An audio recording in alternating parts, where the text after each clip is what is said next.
Accepting Your Flaws and Transcending Them, presented by Mia and myself, Zach. So, by all means, I will say first of all, though, that all viewpoints shared here today are simply that of our own perspectives. Please use your own discernment to determine what information is right for you and simply leave the rest. For all knowledge and wisdom of this universe resides within the very core of your own being, heart, soul. It always has and it always will. So, Mia, please take it away.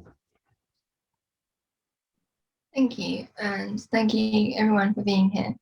It's lovely to see so many people, and I think this is a subject matter which I guess a lot of people can relate to, and it's something I'd just like to start off by extrapolating with the theory. So yeah, this is the theory part of Transcending Your Flaws, and if we could the first idea I'd like to talk about is what exactly is a flaw, right? You know, what is a flaw? If you was to ask someone, how would you expect them to answer? Because I pretty much guarantee that a lot of people would start telling you their flaws and you'd have to stop them. You know, it's like, it's not what their flaw is, but how would you define the word flaw? And what does it mean in the context of perceiving oneself? Because there is a difference. And would that definition be different to that of your own?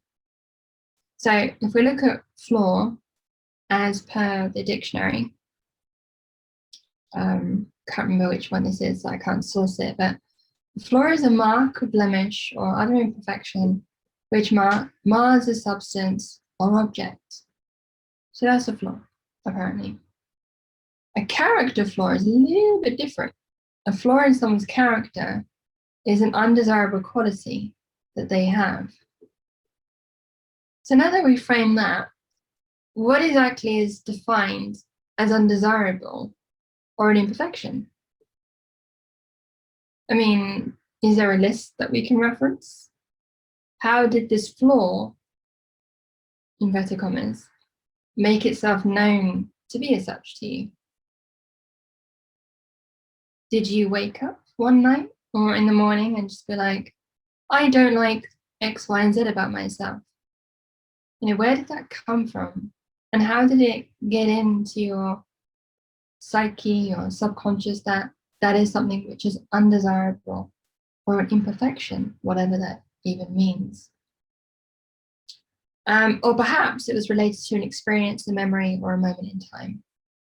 But either way, it's not particularly important. Like many of the discussions thus far, it really does relate to perception and the awareness that you've created perception of something as a flaw, because you've created that. And as a creator, you also have the ability to change that perception if you should wish to, because there's by no means you have to do that. So what is your flaw then? We'll do a little bit of an exercise. Zach's going to be doing a lot of exercises, but first I would like people to just imagine you were asked that question, what is your flaw? And what actually comes into your mind space? So if you all just take a moment and be like, all right, what is it? How quickly did it arrive? What feelings were attached to it? Do those feelings linger after you had the thought and you moved on to other thoughts? Do you still feel the residue of that? Or does this feeling only stay in the moment that thought occupies your mind? So interesting. Second, consider writing it down. And feel how that feels like to write it down. Was it easy? Was it quick? Did you acknowledge it? Was it something that you didn't want to touch?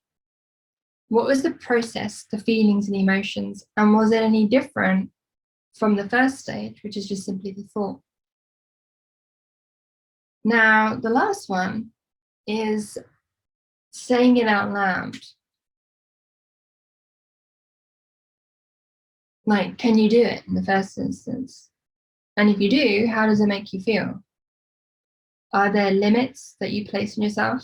I.e., do you say it quietly, a whisper, a hushed voice so that no one can hear?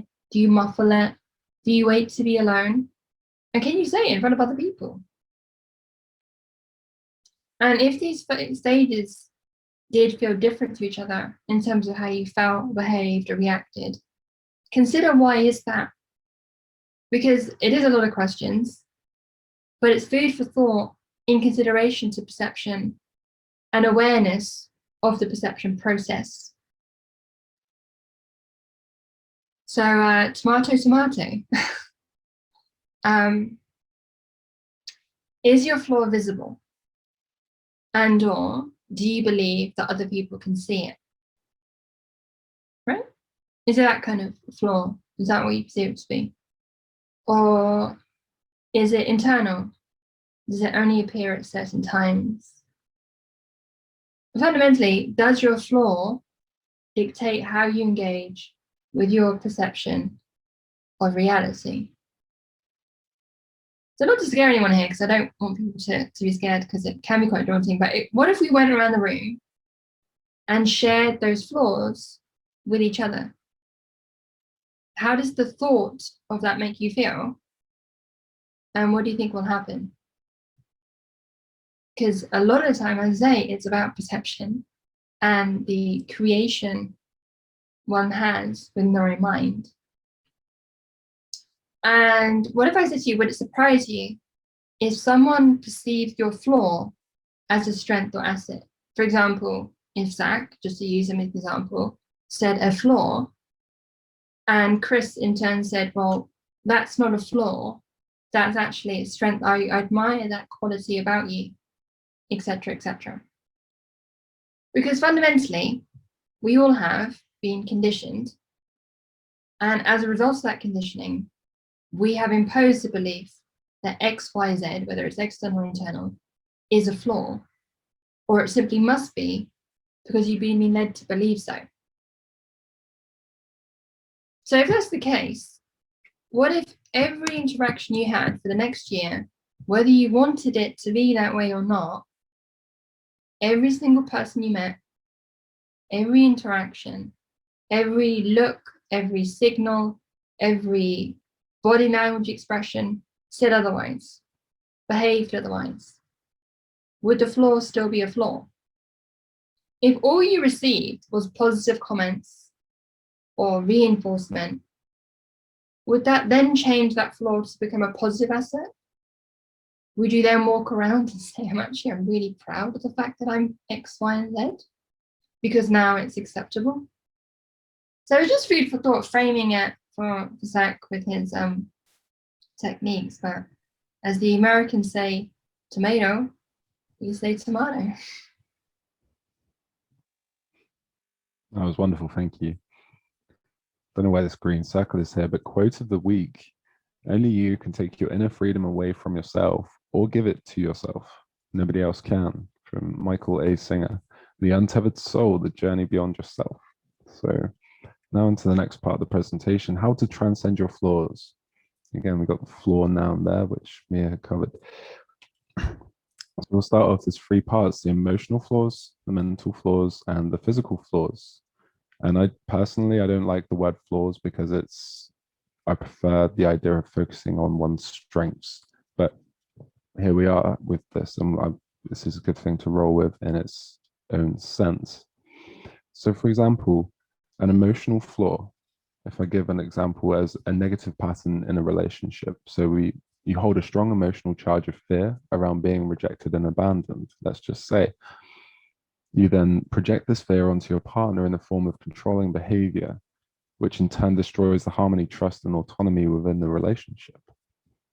So 80% of this process, first of all, is becoming aware of this negative pattern. That's a challenge in itself to overcome and to have that level of self-awareness. So you realize this flaw, this trapped emotion, is marring your ability to function in a more healthy way inside your romantic relationships. And you now wish to transcend this pattern so you can show up in your relationship in a way you prefer, and in a way perhaps that would be beneficial both for yourself and your partner, of course. So the solution, this is a very kind of short breakdown. And but really, just like most things, it's simple at its core. So when emotionally triggered, withdraw yourself from the situation to a private space and do not project any verbal, emotional, or physical abuse onto the other person if you can avoid it. Begin by breathing slowly and focus on your feeling body. Feel and sense for the emotion within your body, and it will most often be trapped within one or more of your lower 5 chakra centers. So that's like the heart, the solar plexus, which is just around the root of your rib cage, your sacral, your navel, which is around your belly button, or even in your root. Sometimes it can also be in the throat if you have like a speaking, some kind of self-expression emotion that you're holding on to. So once you've located the emotion within your physical body, you can then gently breathe into it. And this, by doing this, you'll expand the emotion. So let's say that you're feeling something in your heart.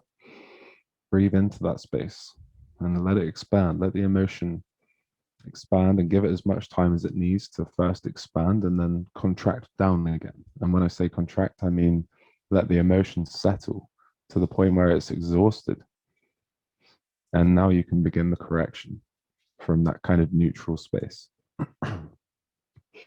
So what I suggest in that instance, once you come to a state of neutrality with that emotion, or at least some of the way there, place both of your hands on your heart and repeat the affirmation, I love you, over and over again. And this will build up a strong level of love energy within your body, within your heart space. And you can direct that into the area of your body. Let's say, for example, the emotion you're feeling is in the solar plexus. That's a very common housing.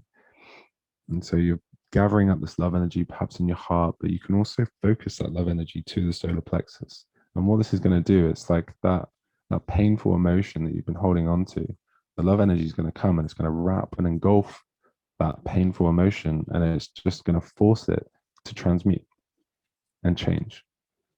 But when saying I love you over and over again, you've got to really mean it. You got to really feel it, and you have to be patient with it, because sometimes it can take 2 minutes if you're already feeling quite good in yourself. But chances are, if you're going through an emotional roller coaster or an emotionally bit of turmoil, then it can take a bit more. You could be there for 20 minutes, kind of nurturing and creating that kind of love energy within yourself. But over time, it will start to build, and it may even make you cry more. And that's really what you want, because all that pain you're feeling, and I know we don't want to feel our emotions because it's painful, right? But the more we're able to use that tool, that's my dog, the more we're able to use that tool and just bring that love in and just really counteract the pain with the love, eventually the love will win, because it always tends to in the long run.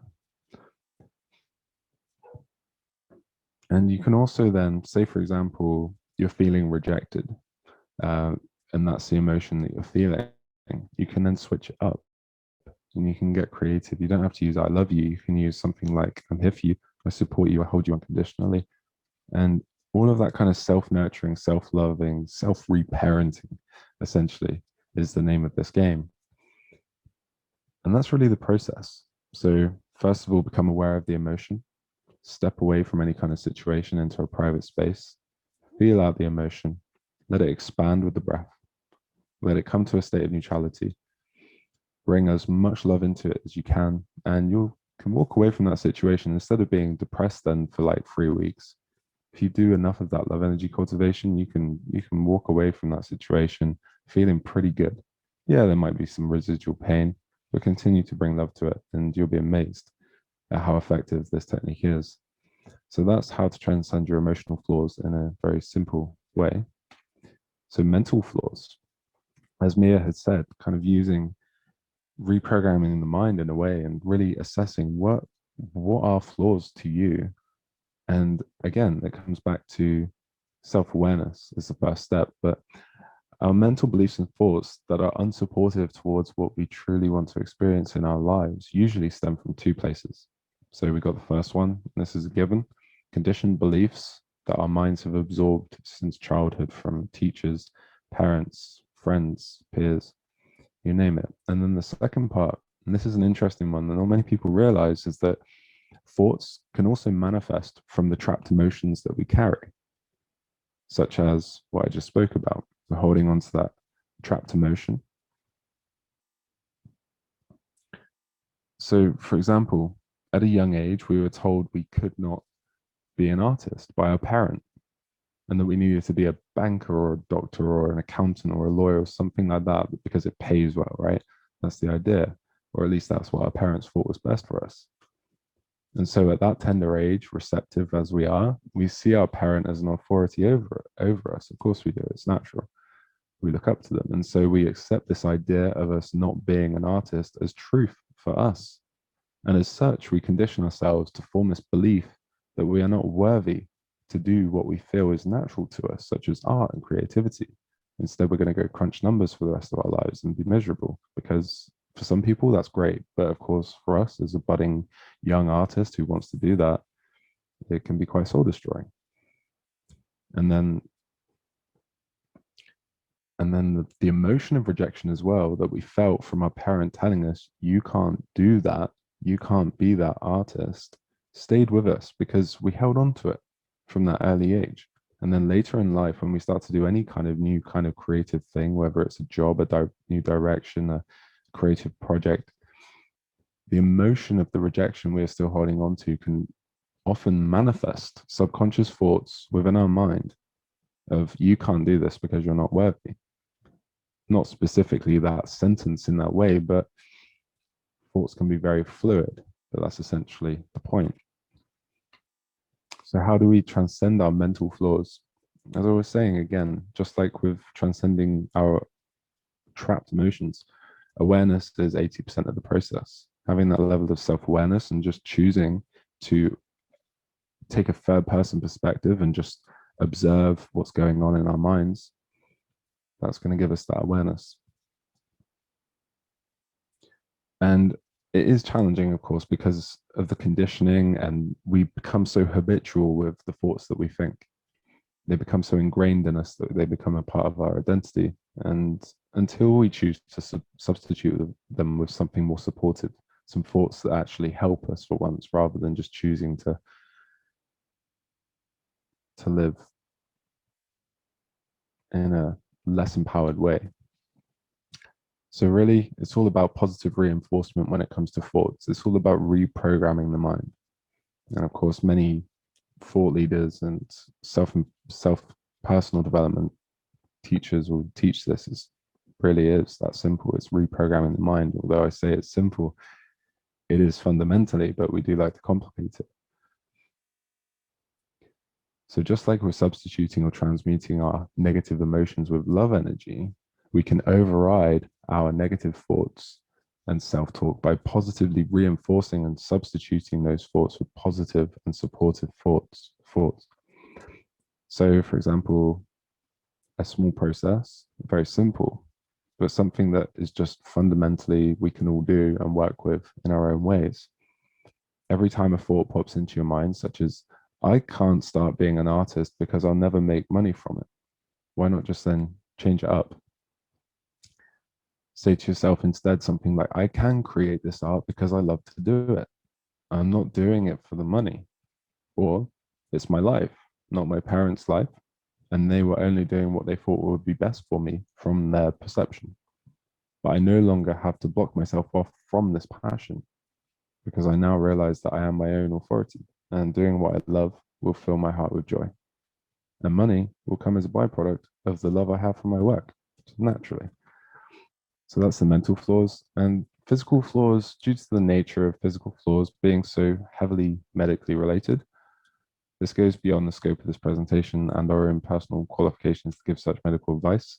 But what I will say is that 99% pretty much of all physical diseases and ailments stem from stuck emotion. And this is being learned more and more in certain medical fields. And this includes all types of cancers and almost all types of chronic diseases as well. So working with our emotional triggers and bringing love to them when they arise will deplete the emotional energy we carry. the emotional charge. And oftentimes, physical healing then can happen, sometimes instantly, as a byproduct of this practice. So, summary, Mia spoke on what is a flaw and what is your flaw. And then I covered how to transcend your emotional flaws, mental flaws, and physical flaws. And just a very quick recap, really is simple. First of all, become aware of your thoughts and emotions. Second of all, in regards to the emotions, feel them. And then third of all, substitute with love energy or positive reinforcement, those emotions or those thoughts. And so this now brings the end of the presentation segment. Up next, we have a 5-minute break and followed by a general kind of Q&A and discussion for any kind of, or if anyone wishes to share anything. So we will take that now.